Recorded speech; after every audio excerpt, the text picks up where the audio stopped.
bo'lajak tizimni mikroservislar arxitekturasi asosida qurishni boshlaganimizda, boshida hammasi juda ham oson, chiroylidek ko'rinadi. Lekin gal o'sha xizmatlarni bir-biriga bog'lab, ularning orasidagi ma'lumot almashinuvini ta'minlashga va ayniqsa tranzaksiyalar boshqaruviga kelganda asosiy bosh og'riq ana o'shanda boshlanadi. Bu mavzu software arxitekturadagi eng qiyin va shu bilan birga juda ham qiziqarli mavzu hisoblanadi. Sababi bizda o'sha xizmatlarning orasidagi ma'lumot almashinuvini ta'minlashda qarorimizga 3 xil kuch ta'sir qiladi va har bitta kuchni 2 xil ko'rinishi bor. Demak, jami 8 xil ko'rinishdagi arxitektura uslublardan birini tanlashimiz kerak bo'ladi. Bularni saga patterns deyiladi. Biz bugungi darsimizda sizlar bilan o'sha 8 xil uslubdagi saga patternlarni tahlil qilib chiqamiz. Demak, ularni osonroq ko'rish uchun 3 o'lchamli fazoga o'sha 3 ta o'qni chizamiz. O'sha x, y, z deydigan bo'lsak, tushunishga osonroq bo'lish uchun har bitta o'qni nomlab chiqamiz.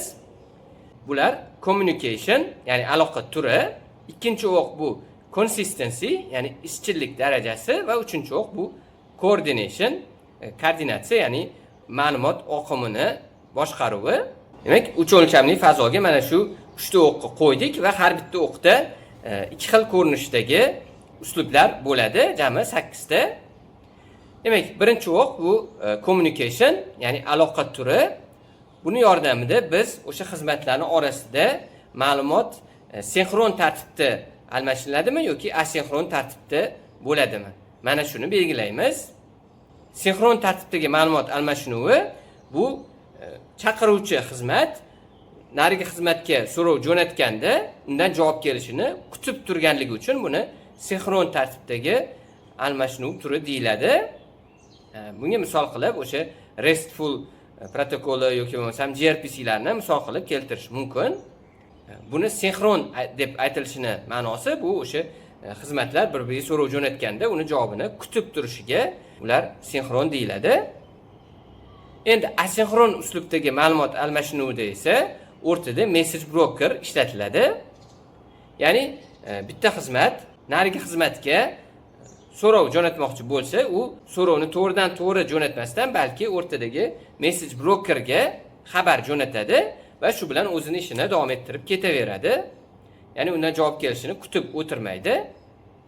Narigi xizmat esa target servis o'sha message brokerdan xabar kelganda xabarni tegishli ravishda processing qilib, kerak bo'ladigan bo'lsa, yana message brokerga xabar jo'natadi va boshqa xizmatlar shu message brokerdan tegishli xabarni olib, demak, processing qilishni davom etadi.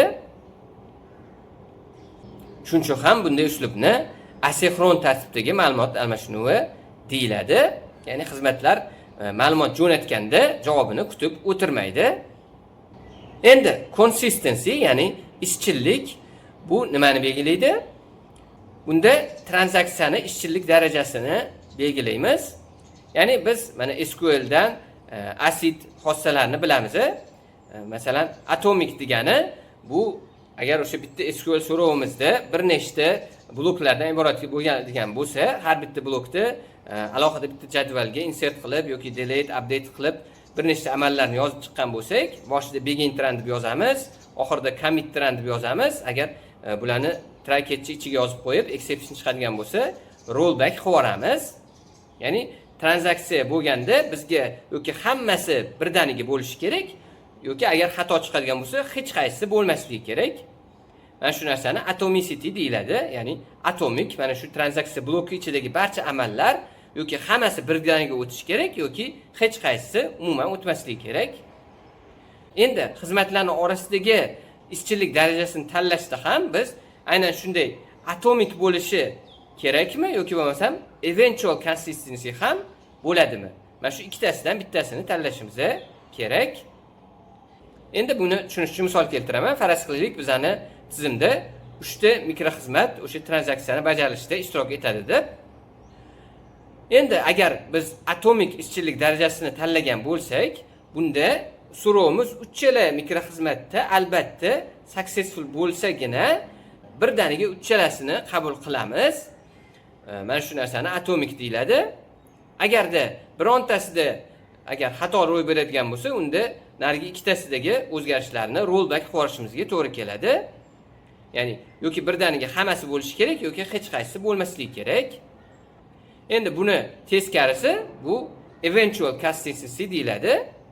Ya'ni tranzaksiya uchala xizmatda birdaniga bo'lishi shart emas. Oldin bunisida bo'ladi, ma'lum vaqtdan keyin bunisida bo'ladi, ma'lum vaqtdan keyin bunisida bo'ladi, lekin borib albatta uchalasida ham bu o'sha tranzaksiyalar commit bo'ladi, birdaniga bo'lishi shart emas degani. Mana shu narsani eventual consistency deyiladi. Endi coordination, ya'ni koordinatsiya o'sha mikroxizmatlarning orasidagi ma'lumotlar oqimini kim boshqarishini belgilanadi. Bunda ham ikki xil ko'rinish bor. Bu orchestrated yoki choreographed. Orchestrated degani bu tizimimizda o'rtada bitta orchestrator degan alohida maxsus mikroservis bo'ladi va uni vazifasi o'sha boshqa mikroxizmatlarning orasidagi ma'lumotlarni oqimini boshqarish hisoblanadi. Ya'ni har bitta mikroxizmat bir-biriga ma'lumot jo'natmasdan, balki barcha ma'lumot jo'natuvi o'sha o'rtadagi orchestrator orqali amalga oshiriladi. Orchestrator o'zi kimga qanaqa so'rov jo'natish kerakligini, agar successful bo'lsa nima qilish kerakligini, fail bo'lsa nima qilish kerakligini hammasini orchestrator boshqaradi. Konsertlarga borganingizda o'rtada dirijor turadi. Mana bunaqa qilib ikkita cho'p ushlab turib, orkestrdagi har bitta musiqachini qaysi asbob, qachon chalish kerak, qanaqa chalish kerak, ohanglarni hammasini boshqarib turadi o'rtada. Demak, o'sha dirijorni orchestrator deyiladi. O'sha ma'lumot oqimini boshqaruvchisi bo'ladi. Endi buni teskarisi bu choreographed, ya'ni tizimdagi barcha mikroservislar qaysi mikroservisga qanday xabar jo'natishini o'zi hal qiladi. Ya'ni so'rov jo'natish, ma'lumot qaytib kelganda uni olib protsessing qilib kerak bo'ladigan bo'lsa, boshqa mikroservisga yana so'rov jo'natish. Har bitta mikroxizmat boshqa xizmatlar bilan aloqa turini o'zi boshqaradi. Mana shu 3 xil uslublarni har bittasi ikkitadan bo'lishi mumkin deydigan bo'lsak, 8 xil saga patternlar paydo bo'ladi. Ulardan birinchisi bu epic saga deyiladi. Demak, epic sagada ma'lumot almashinuv usuli bu sinxron, ishchilik darajasi atomik va koordinatsiya uslubi orchestrated bo'ladi. Epic sagada ma'lumot almashinuv usuli, ya'ni communication bu sinxron tartibda ro'y beradi. Undan keyin ishchilik darajasi bu atomik ko'rinishda bo'ladi va koordinatsiya usuli orchestrated bo'ladi, ya'ni markaziy orkestrator orqali boshqariladi ma'lumot almashinuvi. Bu o'sha sagalarning orasidagi eng og'iri hisoblanadi va imkon boricha undan foydalanmaslik tavsiya etiladi. Chunki bunda o'sha trade-offlarni qaraydigan bo'lsak, mikroservislarning orasidagi bir-biriga bog'liqlik darajasi juda ham yuqori bo'ladi va undan tashqari umumiy tizimni performance darajasi ham past bo'ladi. Shuning uchun ham undan imkon boricha foydalanmaslik tavsiya etiladi. Endi ikkinchi saga uslubi bu phone tag saga deyiladi. Nima uchun bunaqa phone tag desa, Amerikada shunaqa phone tag degan o'yin bor. Ya'ni bir-birini o'sha telefonga o'xshagan moslama bilan gaplashib, bir-birini tag qiladi. Ushbu uslubda markaziy orkestrator bo'lmaydi, lekin qolgan ikkitasi boyiga o'xshash bo'ladi. Ya'ni ma'lumot almashinuv usuli sinxron tartibda, ishchilik darajasi atomik, koordinatsiya usuli bu choreography bo'ladi. Ya'ni A xizmat B xizmatga so'rov jo'natganda undan javob kelishini kutib turadi. Bunda agar B xizmat boshqa C xizmatga ham ma'lumot jo'natish kerak bo'lsa, A xizmat hali ham uni kutayotgan bo'ladi. B xizmat C ga jo'natib uni kutadi. C dan javob kelganda keyin u javobni olib B A ga yana javob beradi. Demak, ma'lumot almashinuvi sinxron tartibda mana shunday bo'ladi.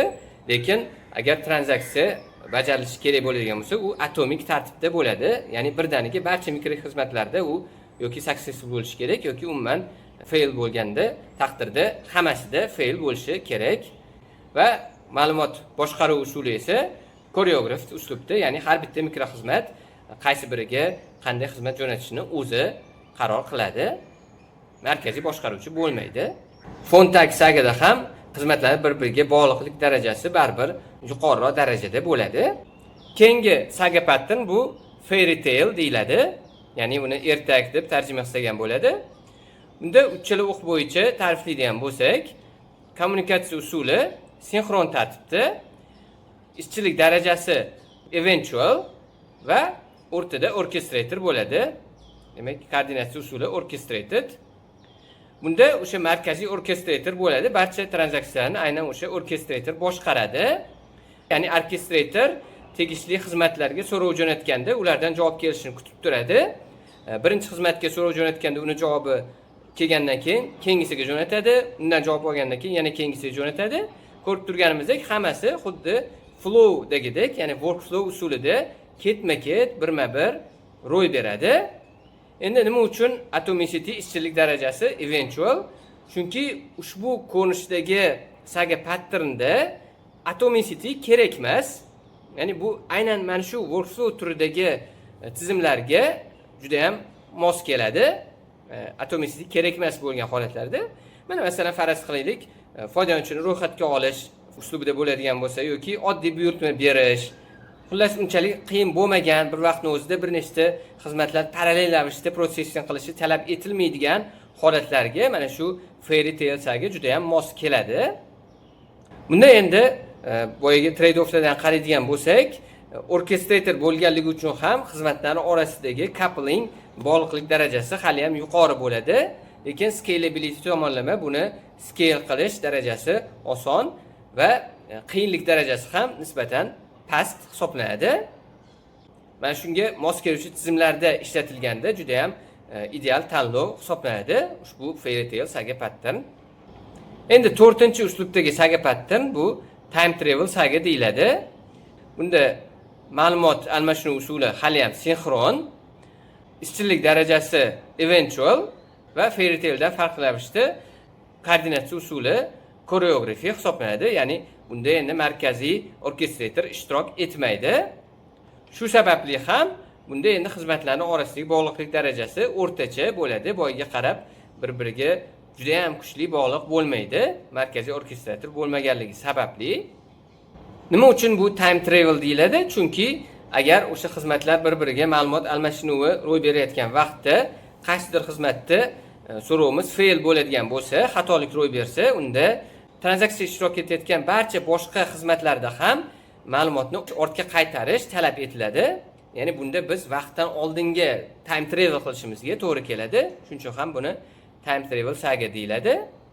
Endi boyagi undan oldingi patternda, ya'ni fairy tale'da ham shunaqa bo'lishi kerak-ku deydigan bo'lsak, to'g'ri. Bunda faqat xato bo'lgan holatlarni yuqoridagi o'sha orchestrator boshqarilganligi uchun nisbatan uni boshqaruvi osonroq hisoblanadi. Endi time travelda esa markaziy boshqaruvchi mavjud emas, shuning uchun ham har bitta xizmat xato bo'lganda nima qilish kerakligini o'zi qaror qiladi. Endi ma'lumot almashinuv usuli asinxron tartibda bo'lgan 4 xil saga patternlarni ko'rib chiqamiz. Ulardan birinchisi bu fantasy friction saga, ya'ni ma'lumot almashinuv usuli asinxron, lekin tranzaksiya ishchilik darajasi hali ham atomik va o'rtada orkestrator ishtirok etgan. Bu uslubda o'rtada orkestrator barcha tranzaksiyalarni boshqaradi, ya'ni barcha mikroxizmatlarga so'rovlarni asinxron tartibda o'sha tegishli message queue orqali jo'natadi. Agarda o'rtada xato ro'y beradigan bo'lsa, u o'sha asinxron tartibda tegishli compensating buyruqlarni amalga oshiriladi. Ya'ni compensating degani bu mikroservislarda xato bo'lgan holatda o'sha xatoni tuzatish uchun amalga oshiriladigan buyruqni, tranzaksiyalarni compensating action, compensating command deyiladi. O'rnini to'ldirib qo'yish uchun. Lekin baribir bu holatda o'sha ishchilik darajasini atomik bo'lishini talab qilinadi. Shu sababli ham kompleksitesi, qiyinchilik darajasi juda ham yuqori hisoblanadi. Chunki asinxron tartibda ro'y berayotgan ma'lumot uslubi bilan atomik ishchilik darajasini yo'lga qo'yish juda ham qiyin ish hisoblanadi. Lekin o'rtada orkestrator bo'lganligi uchun ham ushbu patternni coupling darajasi baribir yuqori hisoblanadi. Nomi ham shuning uchun ham fantasy friction deyiladi, ya'ni asinxron tartibdagi ma'lumot almashuv uslubi bilan 100% atomik ishchillik darajasini izlash bu o'sha fantaziy bir cho'pchak hisoblanganligi uchun fantastika deb nomlangan. Endi saga patternlardan eng qo'rqinchlisi, uni nomi horror story saga deyiladi. Qo'rqinchli hikoya deb tarjima qilsak bo'ladi. Nima uchun bunday deyiladi? Chunki ushbu uslubda ma'lumot almashinuvi usuli asinxron tartibda, lekin ishchillik darajasi atomik. Uni ustiga endi yana o'lgan ustiga tepgan qilib, koordinatsiya usuli koreografi, ya'ni orkestrator umuman mavjud emas.